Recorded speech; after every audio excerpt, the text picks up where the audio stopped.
14 ton bantuan logistik berupa makanan siap saji, seperti biskuit, mie instan, dan air mineral, dikirimkan melalui udara dari Lanut Sri Mulyono Herlambang pada Jumat 5 Desember 2025 pagi.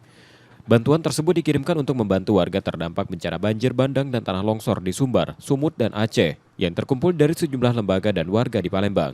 Pengiriman menggunakan pesawat Hercules C-130 dari Skadron Udara 33 Lanut Sultan Hasanuddin Makassar ini akan menurunkan bantuan di sejumlah pangkalan Aju yang dekat dengan lokasi sasaran. Hari ini terkhusus kita tidak memberangkatkan berupa beras, tapi barang-barang yang siap untuk dimakan, serta minuman-minuman yang siap untuk dikonsumsi. Jadi barang-barang hari ini kami sampaikan bahwa semua barang yang siap untuk dikonsumsi.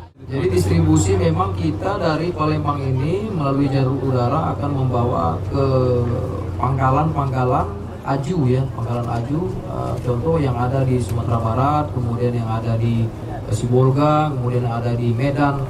Nah, melalui pangkalan-pangkalan Aju ini ada distribusi lain, bisa jalur darat juga ya, ke lokasi terdekat, dan bisa juga jalur udara melalui pesawat-pesawat helikopter yang nanti diakomodir atau di-manage oleh pelaksana yang ada di lapangan di sana. Hercules yang digunakan mengangkut bantuan penyintas bencana ini sudah melakukan penerbangan ke-20 dalam misi operasi kemanusiaan. Pesawat Hercules C-130 TNI AU itu memiliki daya angkut hingga 15 ton kargo.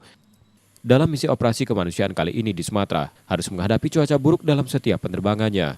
Bantuan udara sepertinya sudah berjalan hampir 1 minggu.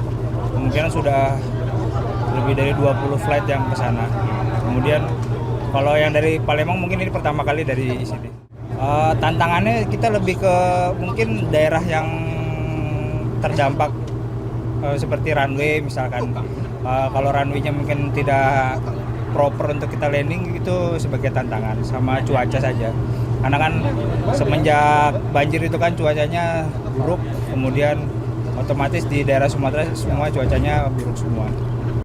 Pengiriman bantuan melalui udara ini yang pertama dilakukan dari Palembang dan rencananya akan ada bantuan lain yang akan dikirimkan untuk meringankan beban penyintas bencana.